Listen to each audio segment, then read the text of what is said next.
And your character makes a few remarks throughout the film about having a relationship with other men in the film. So I wanted to ask, how gay is the Roman Empire? The entire empire, or I actually kissed a man in the film, but they took it. They cut it. I think they got chicken.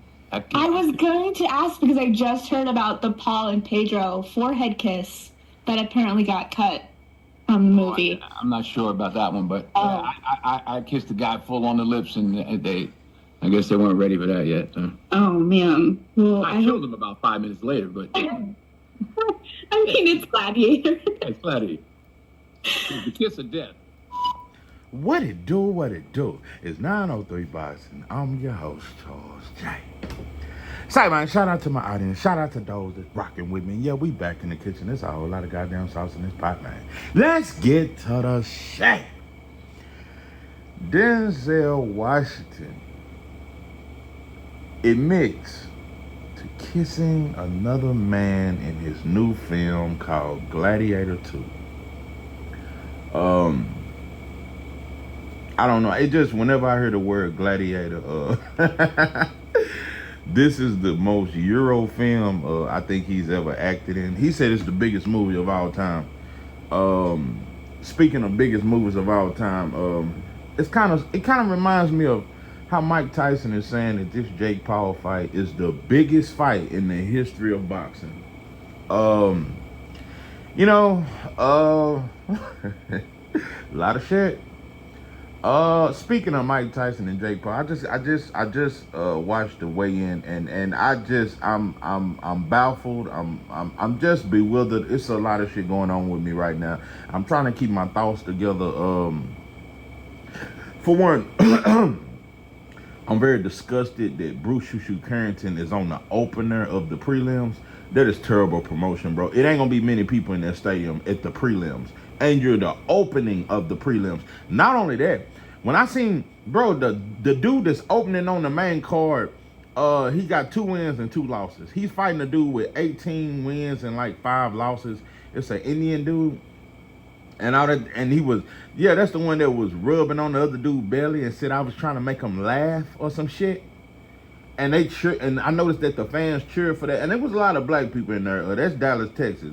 You understand me? But they booed Shushu though, and they cheered for a motherfucker rubbing another motherfucker belly. Listen, speaking of kisses and homosexuality, bro, America got to be the gayest country in the world. But anyway, they booed Shushu and all that there. Shushu is the only fighter they booed. They started booing Jake Paul, but then they started cheering. Anyway, and speaking of other homosexual type behavior, Mike, listen, bro, you was definitely, you look like you been pumping iron. You was swole. You look like you can knock a motherfucker out. The average motherfucker on the streets, you'll knock his ass out at 58. As far as fighting in the ring for however many rounds, I don't know how long that shit'll last. But listen, bro, you came out there, bro. You'd have been better off wearing the them Fruit of Looms back in the game. Bro, you came out there, that shit damn near look like a thong. And you grabbing your piece and shit, grabbing your shit. Like, that's weird energy, bro. That shit was extremely weird, bro. Like, you grabbing your stuff, bro. Like, I ain't finna use that no homo and no did it. No, bro, you was grabbing your dick at a weigh-in, bro. You came out there with a G-string on or some shit. That shit damn near, that shit, T-shirt and my panties on, just how you like it. T-shirt and my panties on, waiting for you. T-shirt and my panties on. T-shirt and my panties, got my T-shirt and my panties. Yeah, motherfucker used to jam that bitch, chopped and screwed back in the game. Yeah, with 2 12s in the back of it. Bro, but anyway, I'm gonna get out there, but I do like that you slapped him though. But I will say this, that slap didn't even move Jake. Let me tell you something, Jake got you think Ryan had some good dope off in him? No, bro, he got way more than that. Jake Paul looked like, I'm telling you, he looked like he can't be hurt. That motherfucker is huge, and his head even bigger. That motherfucker got some good dope off in him, and he been spawned with the best black fighters that they got to offer. Yeah, coming out to our shit and shit. You should have came out to some country music, and that ain't even y'all shit. But you should have came out with some heavy metal shit or just some. We're not gonna take it. We're not gonna take it. Whatever that shit is, you should have came out to some shit like that. Or some Goodbye American Pie, bro. They just can't live without our sauce, bro. You came out there to some rap music. But what I'm saying is, bro, it's just a lot of homosexual behavior, bro. Mike Tyson, you 58 years, you came out there with your t-shirt and my panties on. Them wasn't draws, bro. Them was t-shirt and my panties on. With your dick right in my bed. Body's hot. Soaking wet, thinking about the thing. I ain't gonna lie, bro. That shit used to jam chopped and screw with 212s in the back of that bitch. yeah. But I didn't smoke plenty blunts. The t-shirt in my bed is. yeah. That's that late night creep, late night freak type music stuff. But bro, you was t-shirt with your motherfucking panties on. Listen, bro. I hope Mike win, but what I'm saying is, bro, like I said, I am glad you slapped him, though. Like I said, that shit did not move him. Jake Paul finna knock you the fuck out, bro. Yeah. And, yeah, bro, that boy got all kind of... Boy, it ain't enough dope, and it damn sure ain't enough dog food. But listen, on to some other shit. Denzel Washington. Yeah, that motherfucker that said King Kong ain't got shit on me. Yeah. He admits to kissing another man. Yeah, in this new movie, it's called Gladiator 2. I'm gonna tell you something, bro. I don't think a black man needs to even be in that shit. I'm gonna tell you something. 300, Troy, Gaza, Egypt, all that shit where they portrayed to be warriors, like, that should be all white films. A black man shouldn't be in. I'm just telling you, bro. Anywhere where they promoting white men to be the best and greatest warriors of all time. Like I said, the white boy came with the guns. They ain't never been known as warriors. If you motherfuckers was warriors, y'all wouldn't have came to Africa with the guns and trading guns for slaves. And that's how the slave trade started. Y'all came with the guns and with your Bibles and all that and talking Jesus, but selling guns. Nah, bro, y'all didn't come as warriors. Y'all came with guns and Bibles. But anyway, I ain't finna get too far into history, bro. Y'all ain't never been known as warriors. That ain't even y'all culture, bro. Nah, bro. Just anyway, nah, we shouldn't even be acting. That's y'all shit, bro. But Denzel is very proud. He said it's the biggest movie he's ever played in. He's honored. But he said he kissed a man, and he the way he said it as if it wasn't even. Because the character he played, they say, they don't say he's gay, but they say he's bisexual. Yeah, he's a former slave, and, you know, he go on a tear to, I guess, fight against his oppressors or some shit. And in the midst of that, he kissed a man and then killed him. Lip to lip. Nah, pimpin', it's a sad day in Black America. I just think. Nah, bro. I'll tell you, I am seriously shocked. I'm one of them, bro. I don't really like planning my videos. That shit be on the fly. When I just see some shit that damn near just, I be like, nah, I gotta talk about this. Hell, Denzel? Nah, bro, you play Malcolm. Boy, Spike Lee, that motherfucker. Spike Lee is turning and flipping and doing all kind of flips, bro. You played in a Spike Lee film, Malcolm X, which I think is your greatest role. That's just me, because you look just like him. You had the whole black shit. I just never would have thought, bro, that the same brother who played Malcolm X, and you played in that Hurricane movie, that former boxer and all that. You played in a lot of black films and all that there, bro. I just never would have thought. You know, I just never would have made it. I never thought you would do this shit, bro. And what I'm saying is, what's sick about it, what's even more pathetic, you know, Will and them, they all kissed boys growing up when they was coming up in Hollywood. Bro, you about 60. You ain't got nothing else to prove, bro. You don't have to do no weird shit to get a role. You are certified. You don't have to do nothing to get more money or fame. You wanted to do that. That's just me. I think you wanted to do that, bro. Yeah, you wanted to do that shit. You ain't and not only that, bro. This the first time in the history where a black man wore a dress or kissed another man, and even white folks was disgusted. No, even white folks, they deleted the scene. No. And Denzel said, I guess it was just too much for him. Like Denzel wanted to keep that scene, bro. I just don't know. But you know what? Because you've been married about 40 years. I guess all the money and fame, even your wife, I guess she cool with it now. I don't know. Maybe y'all into that swinging shit. I just don't know, bro. We just turning like the Walking Dead, bro. No straight man, bro. You just don't do that, bro. You can call it a movie and acting, bro. You just don't do that. No straight man does that, bro. And you said that shit like it wasn't shit. Like, it's a bad look. Not only is it a bad look, bro, bro, that shit, when I heard that, bro, I damn near lost hope. Cause I said if they can turn Denzel, bro, it just ain't, we only had a few left. Denzel, Samuel Jackson, it wasn't but a few left, bro, celebrities that we be like, nah, these actors, they ain't gonna never do that shit. We knew Martin Lawrence and Eddie Murphy and them, they'll wear a dress and they'll try to use comedy to cover that shit up. We knew that shit. But nah, bro, even Richard Pryor wore a dress. But Richard Pryor, they say in his book, he admitted that he was bisexual and he was always that way. So, I don't know if it was the cocaine or if it was the Hollywood, but Richard Pryor, yeah, he was into a lot of wild shit. And it wasn't just with white women. So what I'm saying, but now Denzel, you've always, no, bro, I'm too shocked to even come. I should have maybe waited a day, bro. I'm telling you, bro, listen, bro, we gotta strengthen each other as black men. I'm telling you, this type of shit make you damn near lose hope. No. I never would have thought, and one thing about it, I done got to the point where I'm like, well, Denzel don't give a fuck about no liberation for blacks, but all that. But I still thought it's just certain shit you just ain't gonna do. No. And I would love to hear from Samuel Jackson. I want to know what he got to say about it. Like I said, we got about 5 actors left that I damn near think they ain't gonna wear a dress. I'm just saying, bro. This shit is the Walking fucking Dead.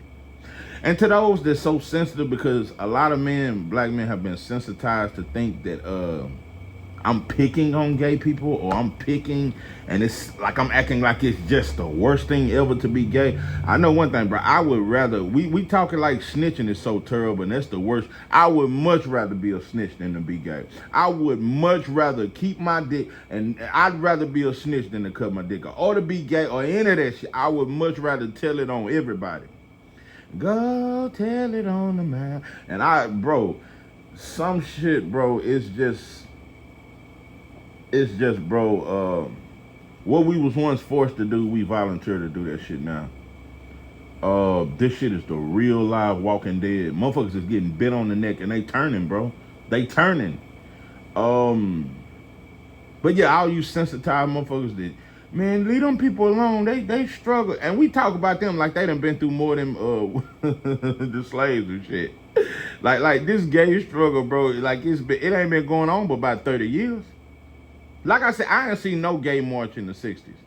I didn't see none of that kind of shit. That's when black men loved their women and stayed home, and that's before we left the home, because by the 70s, we was going to the Vietnam shit, or either we was on her run or we was going to the prisons, and this and that. But before all that 70s shit, and we joined hands with white folks, we was way more straight than what the fuck we is now, bro.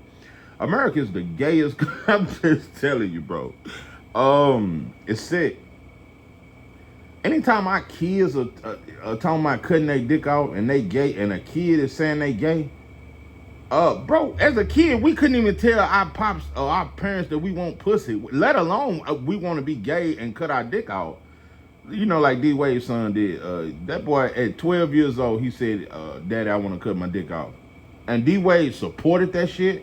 Him and his weird-ass wife, Gabrielle Union, because she's sick, and I think both of them are pedophiles, and I think a lot of shit, but it's very sick. All you gotta do is do your history, bro, and you'll see this is some shit that black people just have never, this ain't never been our culture. This is another group of people's culture. And want to know how much I want to prove that this is another group of people's culture? Because of Leonardo DiCaprio kissed another man in the movie, and Tom Hanks, I think he did play a gay role. If any of these top white actors was to kiss another man in a movie, it would not be news to us. It'd be regular shit because that's their culture. It ain't never shocking when a white boy wear a dress or if he kiss another man. That is their culture. That's why black people don't get shocked. They don't say no. Oh, I can't believe Leonardo DiCaprio kissed another man. I can't believe what's that motherfucker name? I can't think of. Damn, I almost said his name.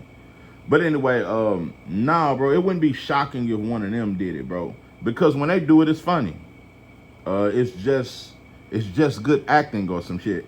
But nah, bro, that used to be. It's just some shit that was forced upon us, bro. That ain't our culture. That ain't us. And it's just been forced upon us, and it's just sad, bro. It's just looking bad, bro. That's something you didn't have to do, bro. What in your mind made you say, I want to kiss a man in a movie? What the fuck clicked in your mind? You've been married 40 years, and you done did 78 movies. Why in your 79th movie, bro, you said, you know what? I'm going to kiss a man. Bro, you should have did that shit in your younger days. Bro, an old 60-year-old black man, bro, a black legend. What made you decide that shit, bro? But you know what? It takes me back to the comment section. I received one of the best comments, a comment that stuck with me. And I always say this too. I don't want to get old and get weak and just give up on the struggle and just give up and just accept this shit. Because I'm telling you, if we don't fight, if we don't stand for nothing, it's going to get worse, bro.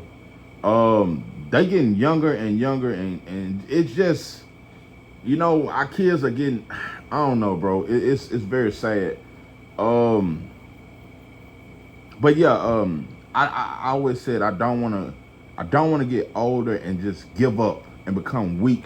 Because a lot of times as men, the older we get, the more used to we get to the bullshit, especially as black men, and we become weaker. And I don't want to become that way, so I damn near want to keep some of my thuggish It's a thuggish, ruggish bone. I want to keep some of my thuggish, ruggish ways, bro. I want to keep some of my ignorant ways, bro. I'm a natural rebellious motherfucker. When I see some shit that ain't cool, I rebel against that. I don't want to lose that. I don't want to lose my fearlessness. I don't want to lose that shit, bro. So I'ma still keep some of my thuggish, ruggish, some of my ignorant ass ways, bro, because I don't want to compromise.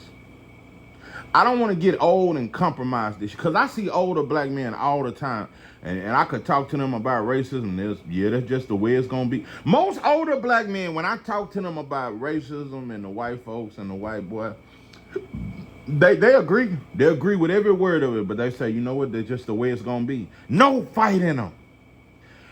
99% of all older black, because I talk to older black men a lot.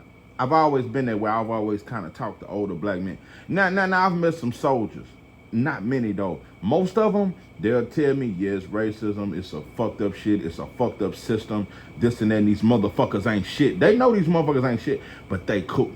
Ain't nothing we can do about it, shit. It's just going to be that way. It's going to always be that way. We can't change. They ain't got no more fight in them. I don't ever want to lose that shit. So I'm saying that to say, you know, it's just like the story, bro. One of the first books I ever read was Long Walk to Freedom by Nelson Mandela. And I thought in the beginning of my black journey, I thought that was the realest shit ever. I thought Nelson Mandela was a real soldier. It took an older OG to tell me, because I talked to him after I read the book. I talked to this older cat, and I had an older cat named Syke out of South Dallas. South Dallas, Ted, said real OG. He was a Black Panther. But he used to give me a lot of books, and I used to read, and we used to work out, and I used to talk to him about the books once I read them. This is the beginning of my black journey. This as soon as I stopped banging. And I talked to him about Long Walk to Freedom. I said, Nelson Mandela was a revolutionary. He won the revolution against white folks in South Africa. He got out and became the president. This is a real, that's a real revolutionary. And Syke explained to me, nah, bro, he was bought. He got old and weak. And like I said, this is the beginning of my black journey. This is before this is the beginning of learning understanding. because you must first seek knowledge, then gain wisdom, and with that leads to understanding. So I'm just getting knowledge. I'm not really developing wisdom yet. It's the beginning. So all I'm hearing is he became the president, so he had to be a revolutionary, but that's not the case. Nelson Mandela, before he went to prison, he started out as a lawyer. He was a lawyer. He was just a well-to-do brother in South Africa. They was going through the same shit we was going through, but they shit was called apartheid and all that shit there. Nelson Mandela started out as a lawyer, but he became a soldier. And he went from country to country, getting with other black leaders and developing a fucking army, building a fucking army to fight back. And him and some of his comrades got caught, and he ended up getting, I think they gave him life. He was never supposed to get out. He ended up doing like 26 years or some shit like that. And Winnie Mandela never left him. She used to have to take 2 or 3 different flights just to see him, and them white folks used to treat her bad. Winnie Mandela was the real revolutionary. That's the only story where the woman was stronger than the man. Now I gotta say it, and I hate to admit, that's the only story because Dr. King was stronger than Coretta Scott King. She was very smart though. She was a real life supporter. She was a soldier. She strengthened them because that's what a woman do. She give you strength and motivation, and she right there by your side. Betty X, they was great women, and they was by his side, but Winnie Mandela was the real soldier. Nelson Mandela started out as a soldier, but 26 years in prison, bro. He got old and weak. And white boy offered him a deal. Look, you can get out of prison and you can run for the president.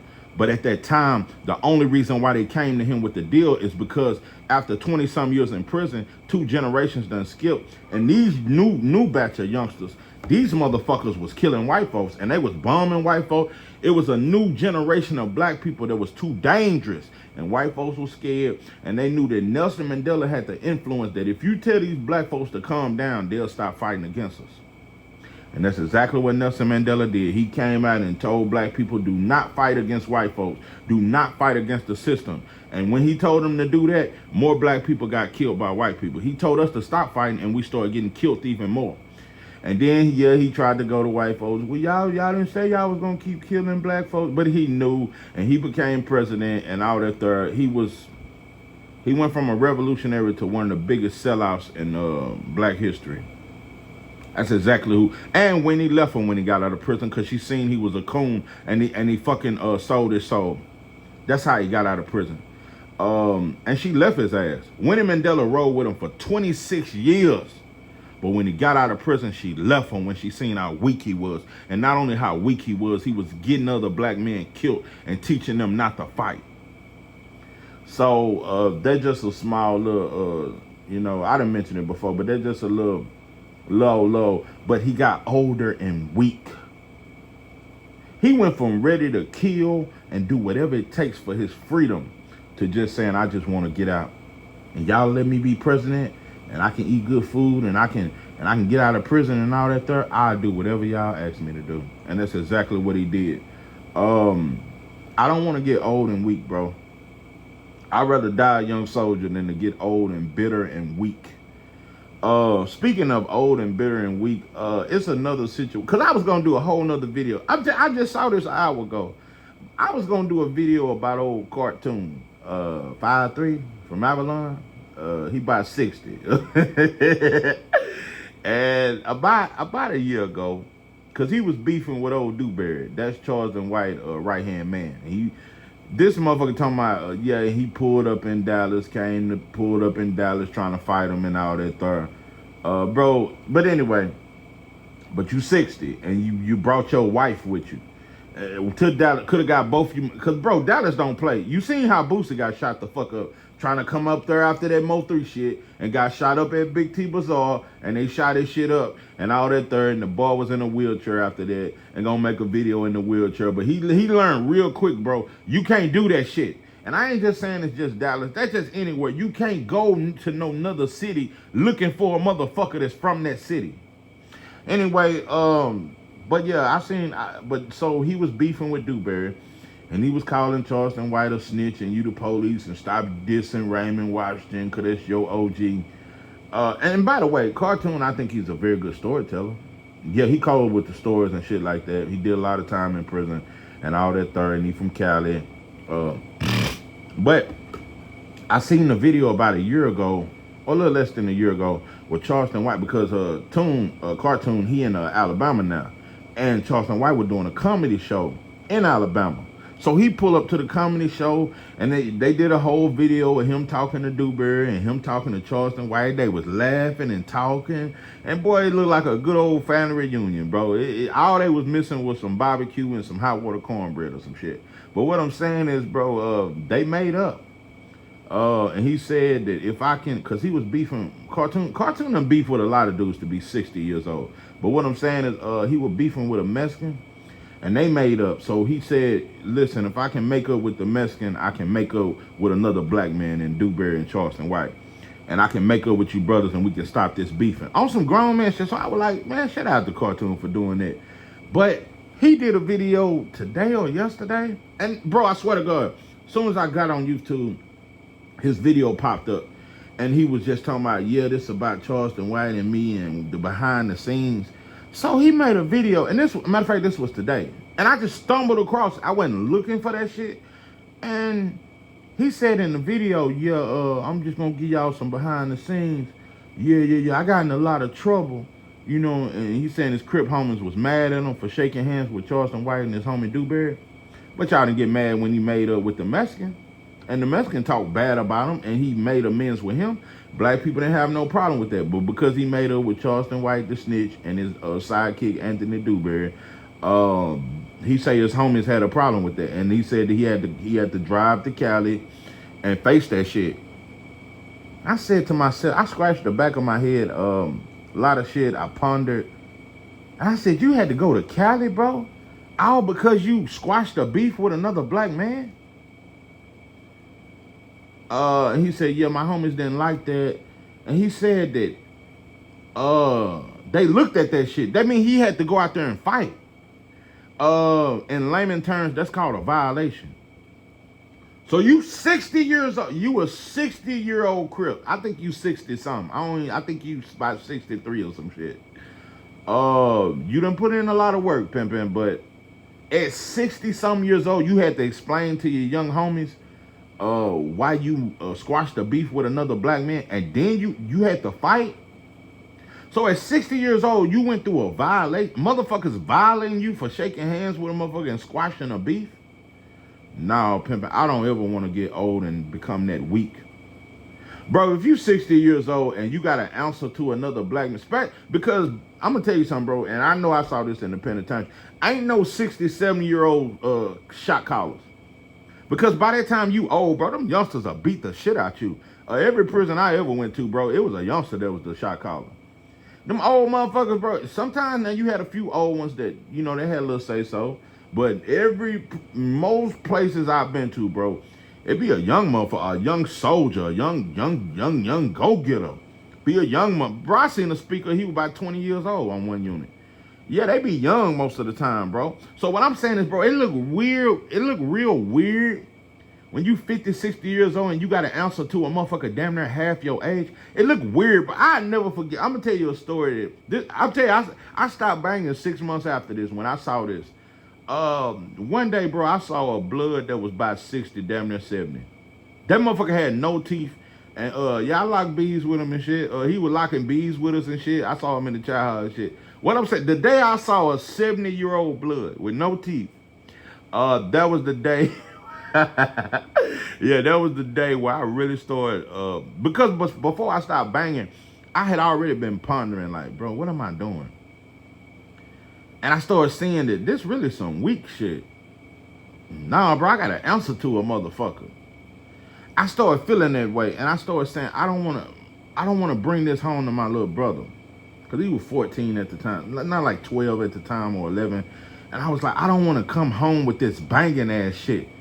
And I'm going to tell you, I had been fucking with a lot of solid old heads that ain't on that dumb shit. And they had been telling me, bro, that gang banging slowing you down, bro. You way brighter than what you show, bro. But you following behind some motherfuckers that's fake, bro. You following behind some shit that don't love you back. You're being loyal to some shit that ain't loyal to you, bro. You a bright youngster, bro. You got a bright young mind, bro. But this blood shit is holding you back. I swear to God, bro, it was so hard for me to stop banging, bro. Like, I literally shed tears when I stopped. And I announced it to all the, I done gave the story several times on my channel. But yeah, I did it in a solid way. I went straight to one of the hardest go-getters and called them up under the stairs, let them know. And cause I was thinking that we were gonna have to squabble after that. Nah, bro, he respected it. He respected it, and all the other bloods respected. I didn't have to fight nobody, none of it. Because I was respected. I must admit that. And I was 22 when I stopped banging. I'm 35 now. What I'm saying is, bro, at 22, I was more of a man than a 60-year-old Crip cartoon. What I'm saying, bro, some of you motherfuckers just ain't gonna never grow out of that dumb shit. Cartoon, you 60 years old going through a violation. You still throwing up Crip signs talking about Avalon, cuz. Bro, fuck that hoe ass shit. When is you old motherfuckers gonna say fuck that hoe ass shit, bro? When you gonna stop answering to a motherfucker half your age? You answering to a motherfucker that's your son age. I saw this shit. It go on in the streets. It go on in prison, bro. These old heads, they got to answer to a motherfucker that's about 30. Because a lot of times the speaker or the leader of the gang be a motherfucker that's getting money, and he'll go hard motherfucker. And normally he about 25, 30, maybe 35. The speaker, most of the time, the leader of the gang, and then whatever section is under 40. No, pimping. I'm 35, bro, and I'm already at a point, bro, where a grown man can't tell me a motherfucking thing unless you trying to speak righteousness. I always listen to that, bro, a brother that's righteous, but trying to tell me about some beefing with some other blacks, and I better not be cool with him, bro. Bro, I beat your motherfucker. Let me get off that shit, bro. We gotta grow the fuck up. Cartoon, when you was with Charleston White, y'all was shaking hands, bro. It looked like a great moment for black people, bro, because I thought you grew past that crip, gang shit, bro. You're 60-some years old, bro. I just thought you got past it, bro. Ain't nothing wrong with loving your neighborhood and loving the set that you come from and all that stuff, bro. But it comes a point, bro, where you gotta grow up, bro. A lot of you motherfuckers never became a man, bro. You never became a man, bro. And what I'm saying is, I can translate this 60-year-old Crip that shook hands with Charleston White and his homies and got violated, basically. You had to go to Cali. Motherfucker, if you gonna violate me, at least come to Alabama. You had to catch a whole flight just to get violated by some youngsters. If that ain't the weakest shit, you had to spend your own money to go fly out to California from Alabama to deal with these youngsters that had a problem with you talking to Charleston White and squashing that beat. And they looked at that shit. You said you had to fight. That's called a violation, bro. They checked you. They checked you about that shit. You 60 years old, bro. I'm telling you, bro, I'm 35 and a motherfucker can't check me, bro. I fuck you off. Trying to tell me what the fuck I can't do. Nah, bro, unless it's something righteous, bro, and you telling me and I'm slipping and falling or some shit and you trying to lead me in the right direction, I'm all cool for that. I'm all for listening to an old head that got his head on right. I'm all for that, bro, because I grew up listening to old heads, bro. I didn't hang with motherfuckers my age. I always wanted to learn from a motherfucker that was sharper than me. But nah, bro, it's a sad day in black America. You got 60-year-old Crips that's still getting violations. You got a 60-year-old actor in Denzel Washington. There's kissing white boys in movies and shit. It is a sad day in black America. You got 58-year-old, all these motherfuckers close to 60. 58-year-old Mike Tyson fighting a motherfucker half his age. You done showed up at the goddamn weigh-in with your t-shirt and your panties on. T-shirt and your panties on. T-shirt and your panties, had his t-shirt and his panties on. Nah, pimpin', I don't want to listen to none of you old motherfuckers, bro. Unless you got some wisdom, bro. A lot of you old motherfuckers in the way, bro. These youngsters, they very weird, and I think a lot of them are very LGBT-ish. They wear weird colored dreads, but a lot of you old motherfuckers sissies. A lot of you old motherfuckers, bro, y'all really in the way, and y'all didn't never teach these youngsters. I can only blame these youngsters so much because they didn't have nobody to talk to or to guide them in the right direction. That's why they wear pink dreads and shit. They confused. Our young black men are so confused, not just sexually, but a lot of shit.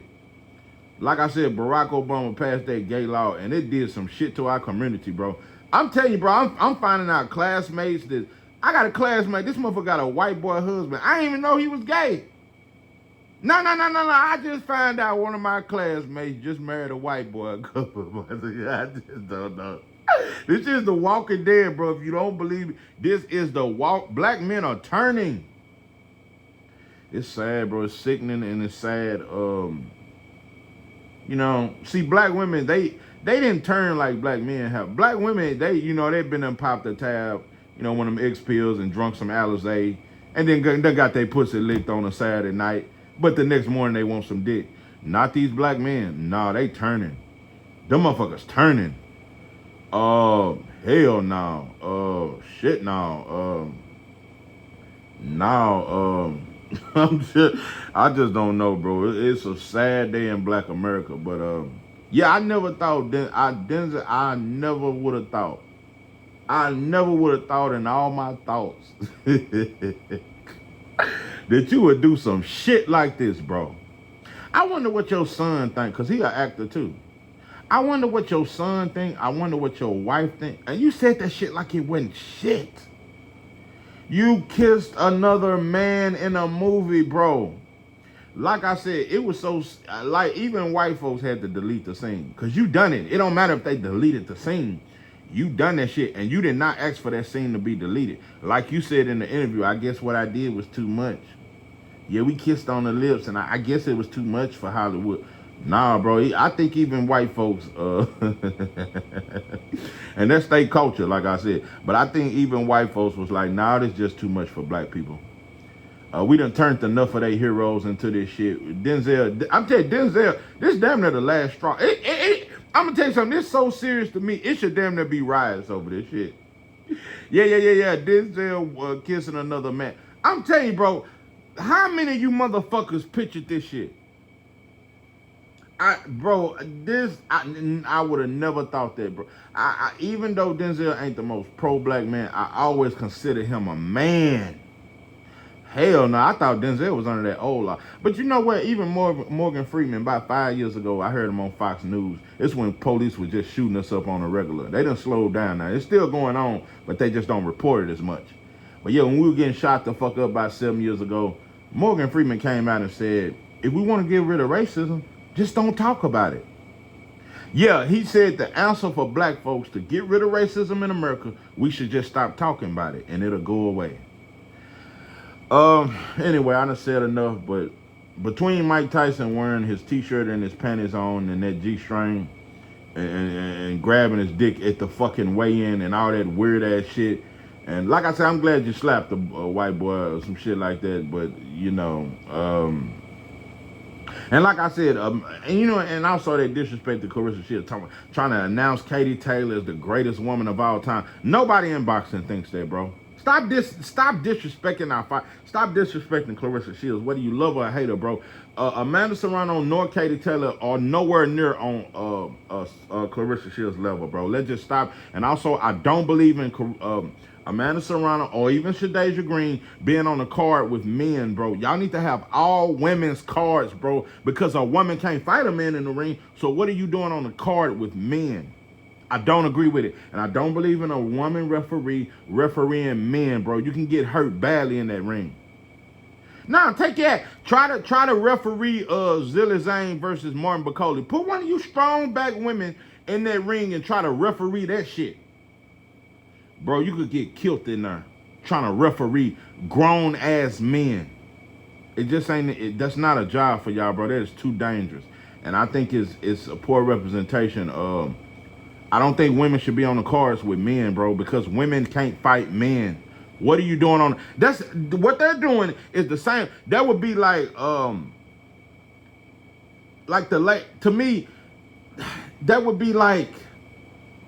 I just, you know how they had them double headers on the NBA, like the Mavericks may play the Bucks and then the Lakers may play the Utah Jazz. That's like having a a male basketball game and then a female basketball game during the champ. No, it's only no, bro. The WNBA is the WNBA and the NBA is the NBA. And I'm gonna say one more thing and I'm off this motherfucker. You know, I just find it amazing that no matter what, and I speak a lot, no matter what black women go through, no matter how fucked up it is, bro, black men never speak up for black women. And the only reason why you motherfuckers spoke up for Kamala Harris, because she's not black, bro. She is an Indian. She don't claim black or none of that shit. And I don't give a fuck how good she can make some collard greens and greens, beans, tomatoes, yams. I don't give a fuck how good she make that shit. We know she ain't black. Because, and you know how I really knew she wasn't black? When black men started to support her. Because our black men don't support black women. That's one thing we do not do. But you know what? Shaq, Shannon Sharp, Stephen A. All these black men have came out and fought for Caitlin Clark. The girl got pushed one time, and she was the one talking shit. And the black girl pushed her. Everybody, I seen so many black men come to the defense of Caitlin Clark. But our women get molested more than any other woman. Our women are the first to get divorced, the last to get married. Black women are the last to get married. Only 1 out of 4 black women get married in this country. But we don't fight for our women. We'll fight for Caitlin Clark, though. We'll fight for that shit. When Beyonce got dissed and had the #1 country album, and all them white country singers and all them white folks shitted on them and told you goddamn jungle mouth motherfucker, don't be singing our shit and all that. We didn't fight for that. We don't fight for black women, but we'll fight for a fucking Caitlin Clark. I just want to show how sensitive and how weird black men have become. Black men all over the world are fighting hard than a motherfucker for Caitlin Clark. All them black women just jealous of Caitlin Clark. But like I say, bro, our women get molested more than anybody. They get raped more than anybody. They go through more pain than any other woman. But we can't even stand for our women. We can't stand for our women because we too busy rubbing asses and grabbing dicks with other men. And wearing dresses and wearing long hair and all this other shit and coloring our hair and painting our nails. I just don't know. It's just too much confusion for a black man these days.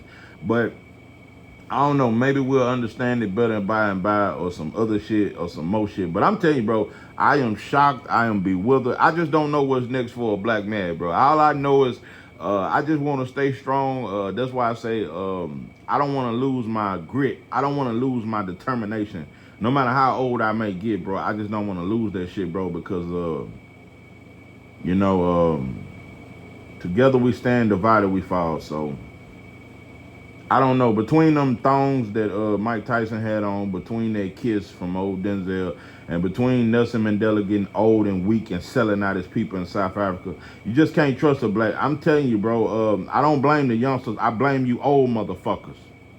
Because you wasn't there to raise them. I can only blame these little weird ass, because these youngsters are weird, and I think most of them are gay. But they wouldn't be that way if you motherfuckers was there to raise them.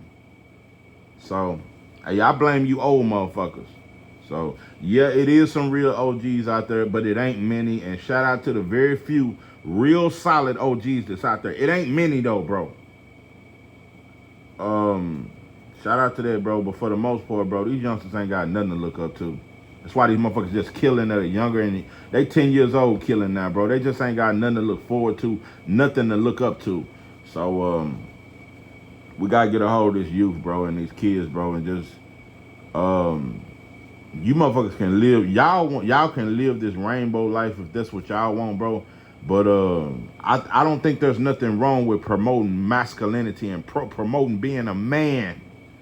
I think that's something that ain't promoted, bro. We can do all that and talk about how these people been hurt for the last 20, 30 years, bro. We've been hurt for way longer, bro, for centuries. Black men been getting their backs beat. Been getting hung by ropes and shit for centuries, bro. That little gay struggle, bro, that's a 30-year struggle, bro. Nah, bro. That's y'all shit. Do y'all shit, bro. If you want to be that way, be that way. But I think we need to teach our young boys to be men, bro. I think that is a huge crisis because they don't know what a man is no more. So, it is what it is. This is 903 Boxing. I am your charge. With that, I'm out.